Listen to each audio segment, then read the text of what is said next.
Bismillahirrahmanirrahim. Assalamualaikum warahmatullahi wabarakatuh.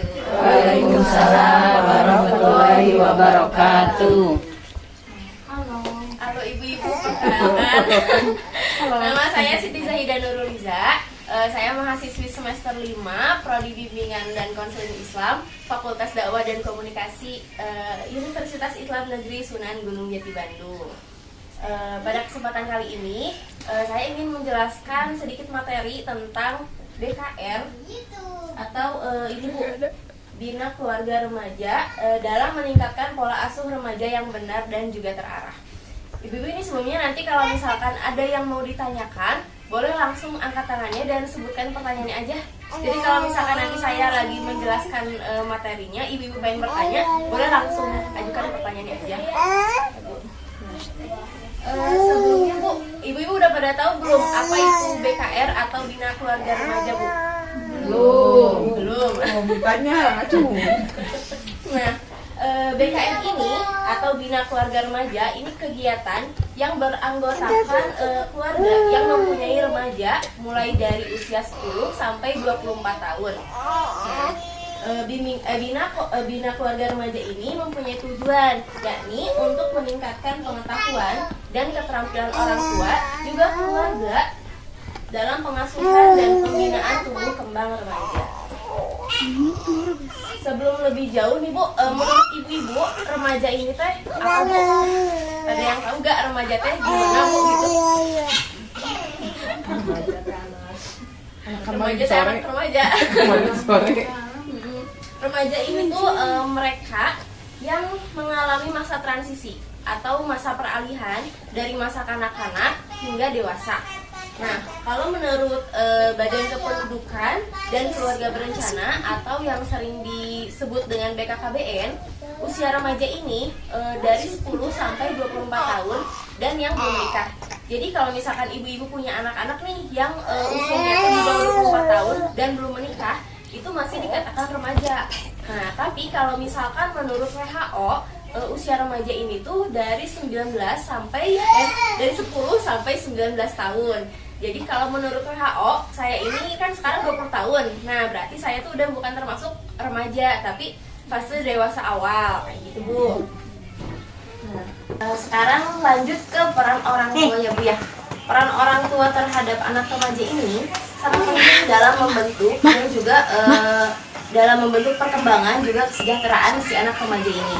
Orang tua ini merupakan guru utama bagi anak-anaknya di rumah. Nah, orang tua tuh apa ya Bu, harus mampu membimbing dan juga mengarahkan si anak remaja ini agar mereka itu tidak terjerumus ke hal-hal yang negatif. Nah, lalu peran orang tua yang dapat dilakukan itu apa aja sih Bu? Kan? Nah, yang pertama itu ada menanamkan nilai-nilai keagamaan pada anak remaja. Kenapa ini menjadi hal yang utama?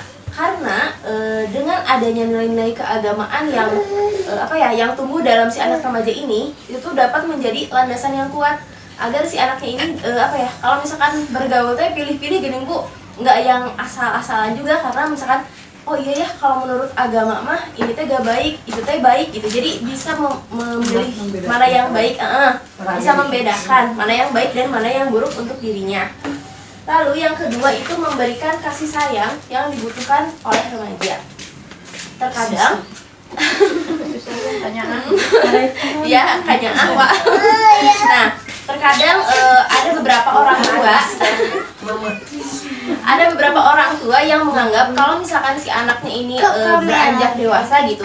Nah, mereka tuh berpikir kalau misalkan si anak itu udah nggak butuh kasih sayang dari orang tuanya. Padahal itu teh pola berpikir yang salah gitu Bu, karena hingga anak dewasa pun kasih sayang dari orang tuanya itu tuh tetap diperlukan oleh si anaknya itu kayak gitu Bu. Lalu yang tiga itu menjadi tauladan bagi anak-anaknya. Nah, kepribadian orang tua itu mencerminkan kepribadian si anak di kemudian harinya. Jadi kalau misalkan semisal si anak ini tuh dididik dengan bimbingan, motivasi dan pokoknya baiklah gitu didikannya tuh, pasti otomatis kepribadian si anaknya juga ikutan baik karena didikan dari orang tuanya pun baik. Begitupun sebaliknya, kalau misalkan si orang tuanya ini tuh mendidik si anak teh marah-marah wae gini Bu, marah-marah terus teh Atau misalkan main tangan kayak gitu, otomatis nanti tuh berpengaruh juga ke kesehatan mental si anaknya, ke kepribadian si anaknya juga. Nah, berdasarkan ini cerita dari teman saya sendiri, kebetulan beliau pun emang mengalaminya juga, Bu. Jadi emang dia tuh dari kecil dididik sama orang tuanya tuh dengan penuh kekerasan. Dan emang dari kecil dia tuh udah diperlihatkan kekerasan yang dilakukan oleh orang tuanya. Jadi si orang tuanya ini tuh berantem di depan si anaknya, sedangkan waktu itu tuh si anaknya ini tuh masih berusia sekitar usia TK lah. Otomatis dan itu tuh kayak setiap hari tuh Bu jadi tontonan si anaknya tuh. Nah, makin kesini makin maksudnya si anaknya itu beranjak dewasa, kepribadiannya tuh jadi kayak gitu Bu, jadi temperamental, berani main tangan, dan kebetulan si anaknya itu punya adik. Dia tuh jadi kayak berani main tangan, kalau misalkan si adiknya disuruh gak mau tuh jadi berani gitu Bu, kayak untuk marah-marahin kayak gitu tuh. Nah, itu tuh kalau misalkan si anak ada yang punya kepribadian kayak gitu, itu tuh jangan diiniin langsung kayak ih kamu teh gak boleh gini-gini, tapi kita tuh sebagai orang tua tuh harus introspeksi dulu gitu Bu. Kayak dulu tuh sebelumnya kita tuh gimana sih ke si anak ini tuh gitu. Kalau misalkan dirasa emang perilaku kita tuh udah bener dalam mendidik si anak itu, coba aja ngobrol si anaknya kalau misalkan hal itu tuh nggak baik gitu untuk dilakukan. Nah kayak gitu Bu, jadi sebisa mungkin maksudnya berikan suri tauladan yang baik gitu bagi si anak-anak ini, agar si anak yang tumbuh remaja ini tuh menjadi anak yang baik juga kayak gitu. Lalu di sini ada edukasi seks pada remaja. Mungkin ada sebagian orang tua yang menganggap memberikan edukasi seks kepada anak-anaknya itu merupakan hal yang aduh gimana sih gitu, ini mah anak aku masih kecil, jadi belum belum semestinya tahu tentang hal ini.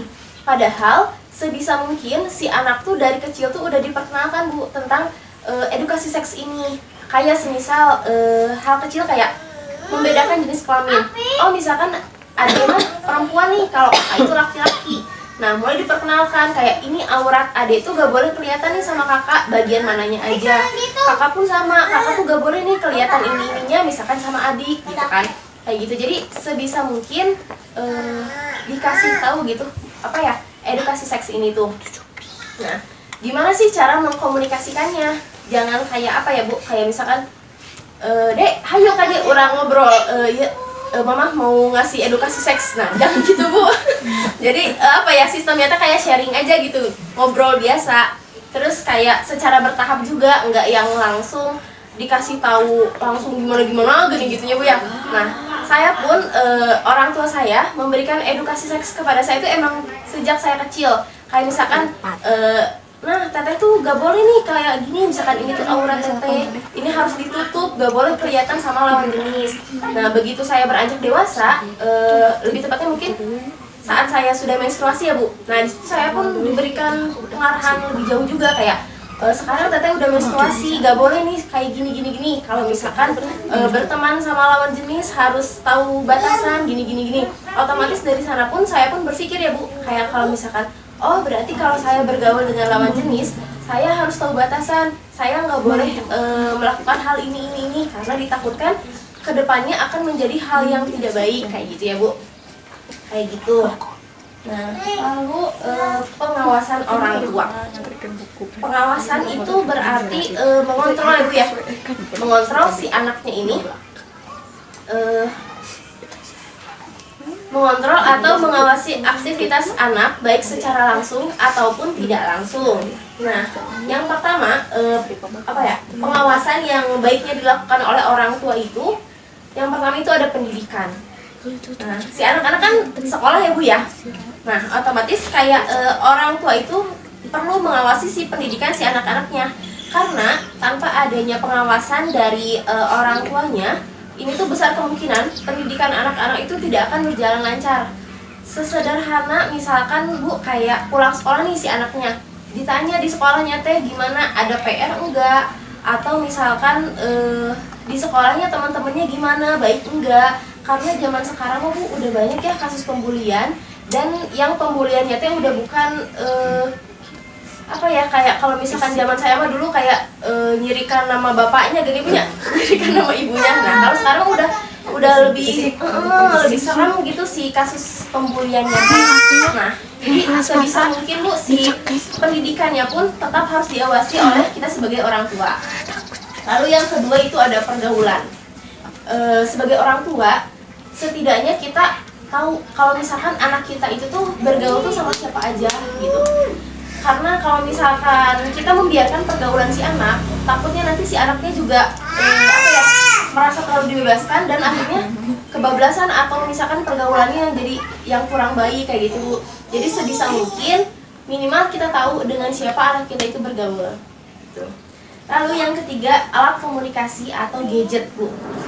Kayaknya di zaman sekarang udah jarang ya Bu ya anak remaja yang nggak punya gadget atau nggak punya HP gitu.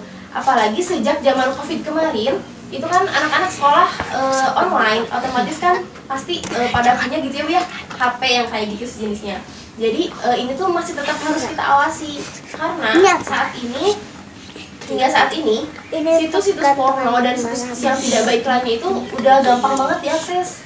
Nah, maka dari itu kita sebagai orang tua itu tetap harus mengawasi gimana sih anak kita tuh kalau misalkan pegang HP itu main apa aja, buka apa aja, itu tetap harus kita kontrol agar si anaknya ini tuh tidak maksudnya tidak terjerumus ke dalam hal-hal yang negatif. Sekarang kita masuk ke pembahasan tentang peranan teman sebaya. Nah, teman sebaya ini Bu dapat menimbulkan pengaruh positif, tapi dapat juga nih mempengaruhi pengaruh negatif gitu bagi si perkembangan si anak remajanya ini. Kalau misalkan si anak kita ini bergaul sama anak yang misalkan pintar, senang belajar gitu, otomatis nanti si anak kita tuh ke bawah gering Bu, ke bawah. Oh iya, ada teman aku itu kemarin juga ranking 1 gitu. Terus dia tuh pintar, aku juga pengen tuh kayak gitu, pengen kayak dia gitu, biar sama-sama pintar. Tapi ada juga temen yang bawa pengaruh negatif ke si anaknya ini. Semisal kayak karena si temennya ini suka ngerokok, nah ngajakin nih si dia tuh biar ikut ngerokok. Apalagi kan maksudnya anak remaja itu tuh rasa ingin tahunya tuh besar ya Bu ya, dan suka pengen segala dicobain gini kan. Nah makanya kita tuh sebagai orang tua seenggaknya kita tahu dengan siapa si anak kita tuh bergaulnya gitu, kayak gitu Bu. Lalu ini materi yang terakhir, peran orang tua membantu remaja dalam mengenali dirinya. Nah, jati diri ini merujuk kepada kesadaran atau pemahaman seseorang tentang siapa dirinya, apa keunikan yang ada pada dirinya, dan apa yang membuat dirinya berbeda daripada orang lain. Nah, kemudian supaya si anak remaja ini tuh memiliki konsep diri yang jelas, diperlukan arahan terutama dari orang tua ataupun keluarganya. Ini tuh nggak bisa otomatis terjadi sewaktu anak sudah menginjak usia remaja gitu. Jadi misalkan dari kecil tuh udah diperkenalkan kayak, oh kelebihan adik mah kayak gini ya, kelebihan kakak tuh kayak gini, adik tuh senengnya kayak gini, kalau kakak senengnya ini. Jadi otomatis kayak dari kecil tuh udah dikenalin gitu, kayak oh iya ini kelebihan adik, ini kelebihan kakak kayak gini, misalkan kayak gitu. Nah terus apa sih yang harusnya diarahkan oleh orang tua kepada si anaknya ini?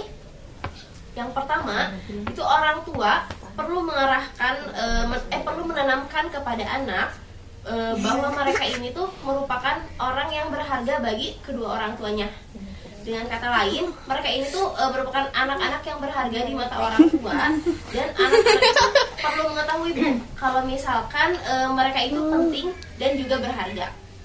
Yang kedua, itu orang tua tuh perlu mengarahkan si anak itu tuh kemana dia harus pergi, meskipun mungkin nanti sudah kalau misalnya udah besar dan dia udah bisa membuat keputusan sendiri, dia mau kemananya, seenggaknya kita sebagai orang tua tuh sudah mengarahkan kayak si anak itu tuh baiknya tuh kemana, karena mungkin dia mempunyai kelebihan di bidang ini misalkan.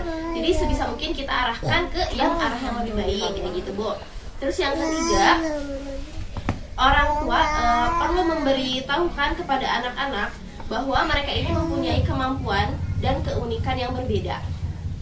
Kayak semisalkan adik sama kakak, meskipun mereka tuh satu rahim ya Bu ya, tapi pasti mereka tuh punya keunikan yang berbeda gitu.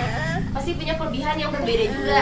Nah jadi ya kayak yang udah tadi saya bilang, Jadi apa ya, ibu beritahukan aja kepada si anaknya kalau misalkan kelebihannya itu ini, kekurangannya itu ini, kayak gitu. Lalu yang terakhir, berikan dukungan yang positif atas kelebihan si anaknya ini, apa kekurangannya, seperti itu. Kira-kira sampai sini Bu, ada yang ingin ditanyakan atau mungkin ada yang ingin sharing atau diskusi gitu Bu tentang apa perihal anak remajanya gitu.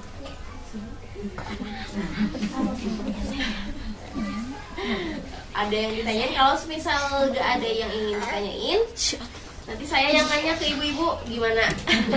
Ada door prize. Boleh Ibu ya. Coba saya ingin bertanya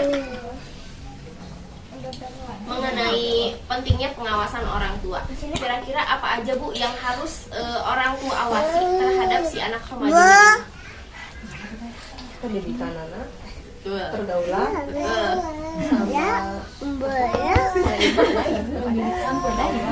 Pendidikan, pergaulan, sama satu lagi. gadget, Oh iya, mantap.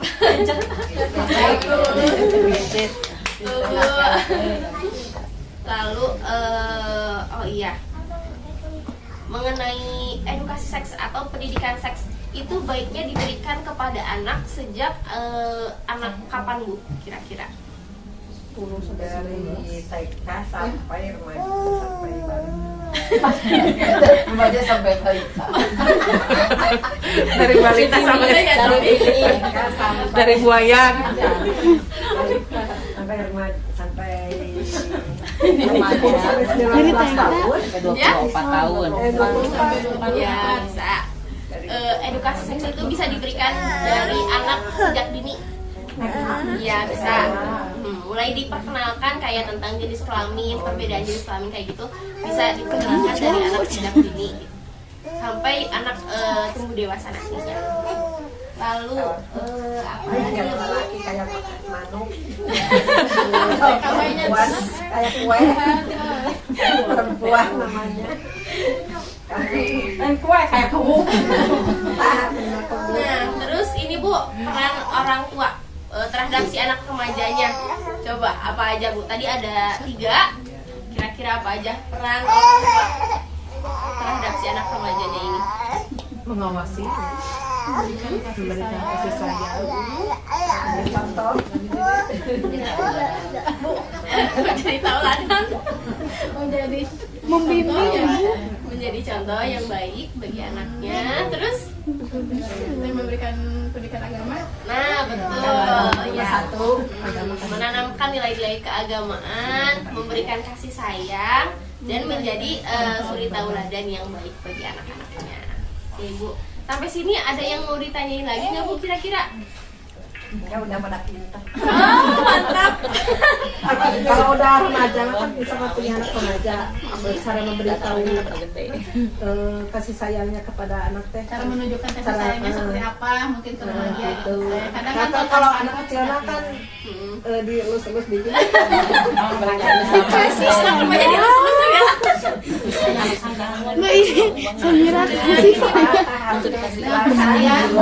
Kasih sayang kepada anak remaja ini Bu bisa dengan memberikan ini Bu makanan yang memberikan makanan yang bergizi, yang sehat gitu bagi si anaknya. kasih hadiah mungkin ya. Nah kalau misalkan si anak apa ya punya pencapaian, misalkan si anaknya ini berprestasi, nah ibu bisa memberikan hadiah apapun misalkan, tapi hadiahnya juga jangan yang berlebihan, karena kalau misalkan si anak dari sejak kecil tuh suka dikasih hadiah, misalkan kayak dia tuh dapat pencapaian apa, terus langsung dikasih hadiah sama orang tuanya sampai apa ya, sampai dia beranjak dewasa itu nantinya dia jadi kayak ketergantungan. Kayak kalau misalkan dia dapat pencapaian apa tuh harus dapat hadiah, karena sejak kecil pun dia tuh udah diajarin kayak gitu. Nah, itu mungkin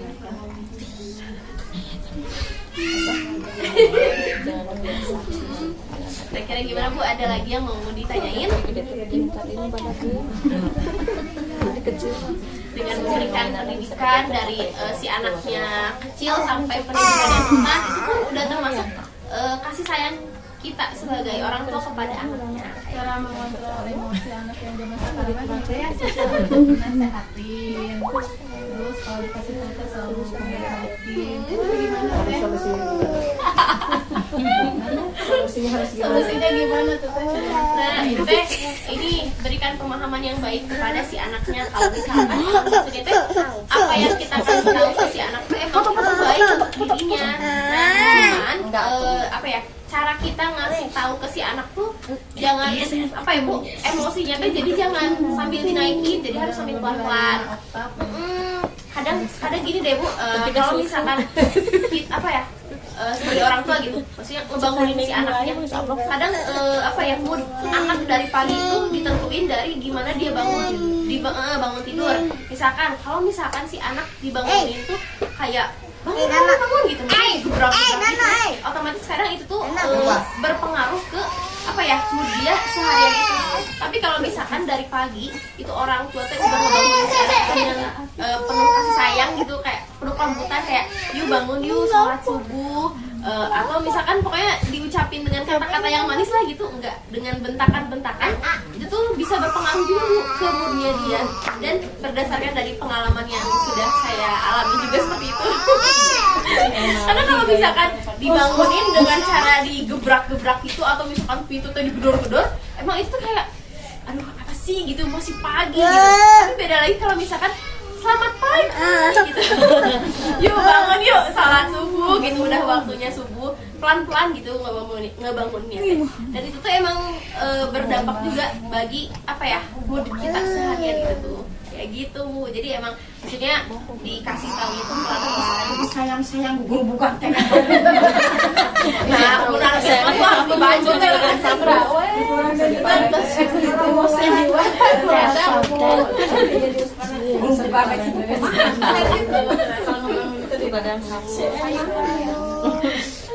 Emang ibu kan Emang mereka tidak. di uyahan gitu cara apa? Kalau misalkan udah dengan penuh kelembutan Bu, tapi si anaknya teh masih susah bangun, nah itu udah gimana lagi? Panjur Bu.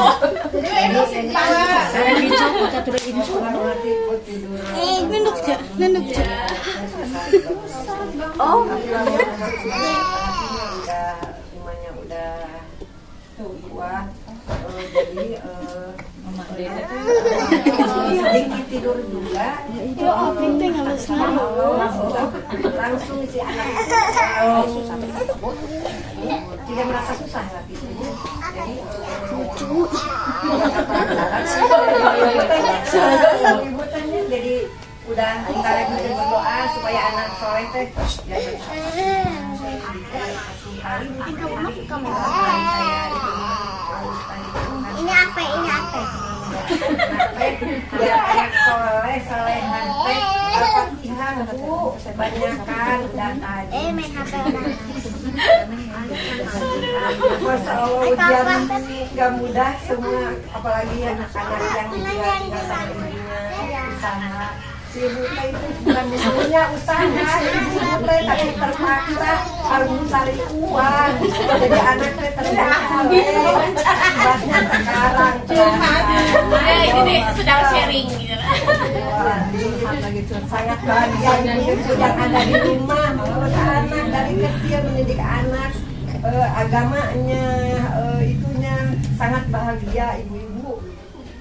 Bahagia sekali ibu-ibu. Aduh, Ami terharu. Banyak yang anak-anak kurang pendidikan agama dan besar. Itulah menentang orang tua. Kami mau jadi melo gitu.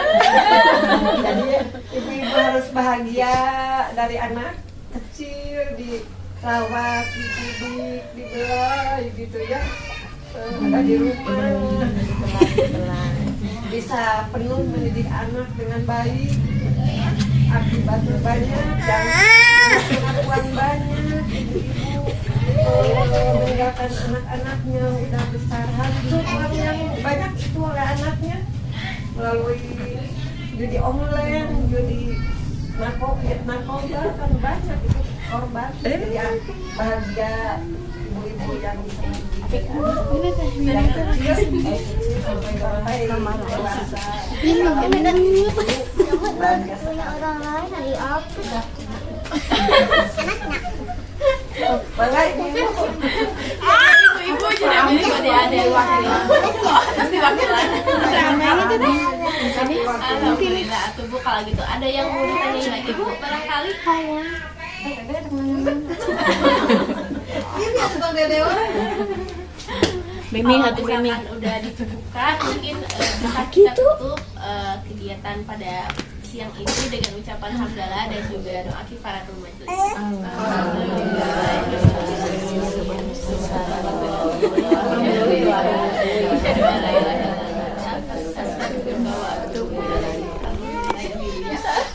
Saya tutup dengan ucapan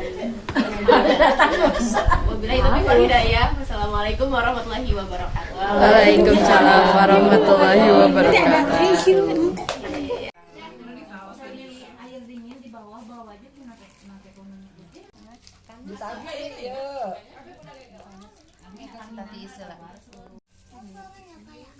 Apa yang Kemarin tinggalin 5 liter. naon, Ha? Mana sok atuh, Mama?